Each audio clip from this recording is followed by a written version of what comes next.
Hi, welcome back to the cabin. It's Ian from Peniglen Homestead. Hi to everybody. It's later on in the day today. It is, well, it's still early. It's 27 minutes past 9 in the morning. I've got the dogs done. Kev's helped me tremendously today with the dogs. It's absolutely freezing. Honestly, it's bitterly cold outside, and I'm in the kitchen now and I'm cold myself. That's why my jumper's on. We've had tremendously bad weather at the cabin. The winds have been horrendous yesterday, and it has been all week. We've had rain nearly every day all week, all last week. So we haven't got any jobs done, to be absolutely honest with you. Kev's been unwell. He's had a bit of a stomach bug. He's had the trots and everything, so he's been unwell. He's not even been wanting to eat anything. He likes his snap, does Kev. So I've been absolutely fine. I've had no trouble. I went to the hospital like I told you I was going last week. I went to see doctor. This will make you chuckle, right? I went to see him and I said, look doctor, I'm in a lot of pain with this foot. I said, she said that if my foot worked right, when I come back in 3 months, you'd consider doing an operation and maybe amputating my toe because of pain. He says, yeah, but he says, are you in pain now? I says, oh, why? I'm in a lot of pain, which I am. He says, well, I can't operate yet, it's too early. I went, doctor, I'm crippled in pain, I'm struggling walking around. He says, well, look, if I operate now, because you're in pain, your brain knows you're in pain, it's telling you. I went, right. So he said, if I operate now, you'll get a condition called ghost pain, which I've never heard of, but I've looked it up to make sure he weren't kidding me on, right? And it's where your toe, like my toe's in pain, but if he amputates a toe, my brain still thinks, because there's pain there, my brain still thinks the toe's there, and I still get pain all the time from a toe that no longer exists, if that makes sense. So he says, you've got to wait till the pain goes. So he says, come back in 3 months and we'll see how you are then. I went, right. He says, but what I'm going to do, right, this is not like this, right? He says, what I'm going to do is to help you, I'm going to suggest that we tape up your feet, you tape up your foot, so your foot won't be your toe won't be moving as much, so you won't be in as much pain. I'm thinking, are you having me on here? I thought, I've come to the NHS because I was in agony with my foot. He did an operation, which I'm still in agony with my foot, and to remedy it, he's taping my foot up. It can only happen on the NHS, that can't it? So he's taped my foot up, right? So I had it taped up, and I had it taped up for about a day and a half, and then it started rubbing my toes, so I've had to cut the tape off because it was hurting. I'm going to show you the photo of this taped up foot that he did for me. Ready? Watch this.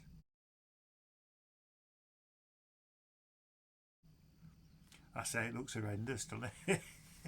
It's off his head, isn't it? That's Dr. Smiler, that, because he never shows no emotion. He never smiles or anything. He's a strange doctor, really. So I call him Smiler. So that's about that. Now, listen. Before we get on to the main topic, I want to say a big thank you to you. Right, now the main topic is a bit about this, right? I want to say thank you so much. My subscriber rate in the last couple of months has been building really high, and I'm really grateful, and I want you to know how grateful I am. You look at this. This is my subscriber rate as of right now. Right? Hopefully you can see that. 30,402. That's my live count now. Thank you so much. I am eternally grateful. I was on about 2,000 subscribers for ages and ages. Well, 2.5. They went to 3 and it's just snowballed and gone bigger. So I just want to thank you all so much for subscribing. You're really kind. I mean that. And I'm trying to build it up and keep going because I want to do well on YouTube. Now listen, I'm going to tell you something now. The topic of this video is being honest, and I'm going to tell you something that really will surprise a lot of you, but I'm telling you because it's true, right? Before I became a YouTuber, I was a dogman, right? Now, a lot of people know me in the dog game from going to working tests and entering field trials and running in team events, and also being a gun dog trainer and being a working test secretary, right? Now, this is honest to this, right? I was talking to a friend the other day from Barnsley, and he was saying to me do you prefer doing YouTube to doing gun dogs? Now I don't train any dogs anymore because I'm in too much pain with my body, because I'm in pain all over my legs, and I've got lots of problems, so I can't train them now. I've got a few dogs left. They're all older dogs now, all retired, and they're just with me till they finish the day type of thing. I'm not powering them off on people. I bred them, so I'm not doing that. None of them's old enough to breed. Well, I should say, none of them's young enough to breed with. They're all too old, so they're just here till they finish their days type of thing. So they've got a good life, so that's it. So I don't breed anymore. I haven't done for years and years. So, and I don't stud any dogs because I haven't got any stud dogs either. So, back to the topic. So, he said to me, do you prefer doing YouTube to gun dogs? Now, this is truth, and I keep saying this is truth, and it really is, because it's going to shock a lot of people. I didn't enjoy, right? I did not enjoy doing working tests. Not because the atmosphere was bad or everyone was mistreated, it weren't honest. It were honest. I won novice tests, I won open tests, intermediates, I run in team events, won awards. I run at Chatsworth, which I'm very proud of, actually getting selected for 2 years in a row to run at Chatsworth. I love that. That was brilliant, that, in the team events. I've run in field trials, I've run in 3 field trials, I've got in the last 2 dogs twice. I used to go on the shoot, picking up twice a week. Didn't enjoy that. I really didn't enjoy that. I used to dread weekend when it was shoot. Everyone were great with me. I just didn't enjoy it. I didn't like the idea of birds being shot, to be honest. I've never shot a bird, I want to make that clear, because I've never had a gun licence because of what I suffer with, so I would never have got a gun licence. So, and I wouldn't have shot birds anyway. I don't like the idea of it. But I used to take the dogs to train them to pick the birds, which in turn I could, when they were fully trained that way, I could sell them on and make me living doing that. But what I did enjoy more than anything in this world, is getting up every morning, looking after my dogs in the kennels, being around them and being with them. I used to thoroughly enjoy getting 4 or 5 of them on the lead, walking up to the training ground. This is when I lived in Peniglen. Also, when I live here, I used to enjoy getting doing my dogs in the morning, getting them in the paddock training or going in the woodland, and just being on my own and training them to a high standard. They were all really good top dogs I had, and I trained them all, and I would spend hours and hours training them in the paddock and in the woodland, or even using the water on the pond. I used to love it. It made me so happy. It really, really did. I was away from everybody. It was literally, well, in my case, it was 4 man and a dog instead of 1 man and a dog. I thoroughly loved it. And I also used to love teaching people. I was a really good trainer. I think I was a good trainer because all the pupils that I had won working tests, won awards in working tests, and won awards in field trials. And one of them even won the Irish Championship, who I give a lot of advice to on training, and that's a true story. That now, I'm very proud of that. That my pupils did well. I used to love doing that, training and teaching and all that, but I didn't enjoy being a working test secretary. I didn't enjoy doing working tests, and I didn't enjoy doing field trials or going on a shoot.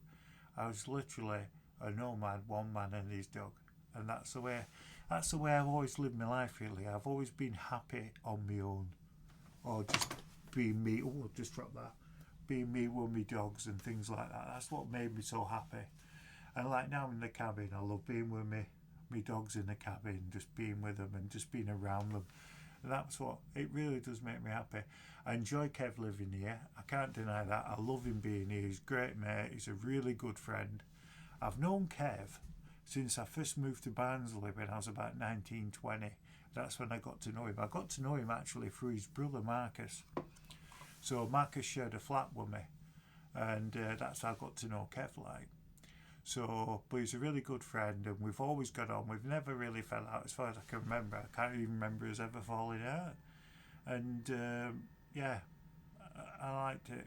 And I don't mean no disrespect to my dad, because he bought this place for me for training dogs, and this place has made me so happy and content in my life, and I'm very lucky because with my bipolar and other health conditions, I don't do well being around a lot of people. I believe myself that I'm well most of the time because I'm literally on my own. Because I don't see Kev all the time. He stays in his room or he potters around doing stuff. He just does what he wants, and I just do what I want, type of thing. You know what I mean? But it's nice. It's nice to have company on an evening. So he'll come in the kitchen here while I'm on computer or whatever, and he'll come and talk to me, and we'll have our tea and stuff like that. And he just potters off and goes watching telly in his room. And I like that. Do you know what I mean? I like that bit of company, and that's it, type of thing, if you know what I mean. So that's the truth, that. So if you are watching this, Dad, I want you to know that even though I don't do gun dog training anymore, I'm so happy here on the land. I'm happier than I've ever been in my entire life, and I can't ever imagine me living back in the community around lots of people. This place is amazing, and I'm happy being here. So that's that. So the thing why I'm saying this is because I know you'll probably know the story, but some of you won't. When I was at school, I never did very well at school, and I was signed out of school at 14 because of poor health. So I actually officially left school at 14. The governors and my mum and everybody had to sign these forms, and I was released because I had a lot of health problems when I was growing up. But when I was at school, there was a teacher that was really good to me and believed in me, and he was a great man. He was Mr. Mansfield. He's passed away now, and he actually died quite tragically. A friend of mine told me about it, and I won't go into that, but yeah, it broke me out a bit when I found out how he passed away. So, but he believed in me, and he always said to me, because what it was, when I was at school, I didn't want to do woodwork. I didn't like woodwork at all. Right? I wanted to do metalwork, and I was pretty good at metalwork.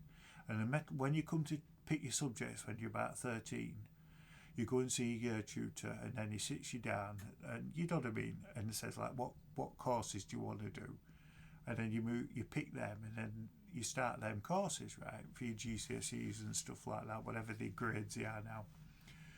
So the night before, my mum sat me down. She says, right, you're not doing metalwork, you're doing woodwork. I'm going, no, I don't want to do woodwork. I don't like woodwork. I'm not good at woodwork. Oh, no. I said, I'm doing metalwork. Right. So I went in to see him. I sat down. I can't remember his name, my tutor. I sat down. He said, what courses do I do? So I named these courses. And I said, I want to do metalwork. He said, I'm sorry, lad, but you're doing woodwork. I said, yeah, but I don't want to do woodwork. I want to do metalwork. I'm quite adamant about that. He said, well, I'll be honest with you. I've had a phone call off your mother this morning. True story this. She says that you was going to say you want to do metal work, but she's insisting you do woodwork, so you have to do woodwork. And my heart sunk because I never liked it. But the teacher that believed in me was called Mr. Mansfield, right? And he was actually the woodwork teacher, right? But he was also my form teacher. So in the morning you go to school, you go in class and you register, and then at the end of the school day you go back in that class again, reception class, and then you re-register to say that you're still in school. Then you go home, right? But for about an hour you're in these form classes in the morning and in the evening.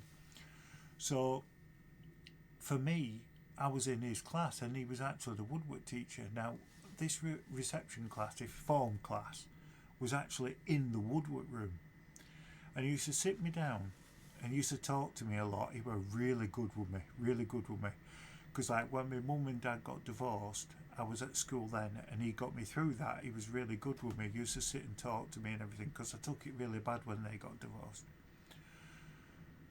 So he said to me, he says, Ian, I'm going to be honest with you, you'll never be a joiner. He said this. He says, there's no way you'll ever be any good at woodwork. But he said, I hope you find something in your life that makes you content and makes you feel happy and gives you something to really jump out of bed and be joyful every day. And for me, I used to enjoy doing that with the dogs, like I said, just being on my own with the dogs, training them on my own and getting them good. But the thing that now in my life makes me happier than I've ever been, truthfully, is being a YouTuber. You might say, don't be so daft, but honestly it is. I look forward being in front of the camera. I look forward talking to the camera, because to me, I'm not talking to a camera, I'm talking to you. I'm looking at this screen now. I can see me obviously, but to me it feels like I'm in your living room, I'm in your kitchen, I'm on the bus with you, I'm on the train with you, and I'm talking to you. And I'm that bit of company for you. And you're that bit of company for me. And that means everything to me. And I enjoy being a YouTuber. It makes me so happy, and I'm overjoyed the fact that you're watching my videos. You're doing this in a way that I can support myself by having a Patreon channel. I've not got a lot of people on Patreon, but the money raised helps me to run this place, as in buy equipment I need. All the money I get off Patreon goes back into the channel, and I really mean that. It doesn't go in my pocket, it goes back in the channel. Like buying this gimbal, because I'm filming on the Insta360 Flow, the one I've been telling you about, the gimbal that tracks you. Look, see, tracks you. So that was bought with the money I got through Patreon, saving it up.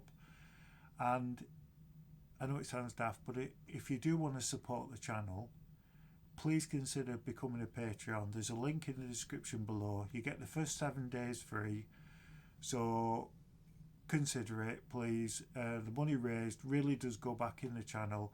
I dedicate all the videos that I make to the Patreons, because they do help fund the channel.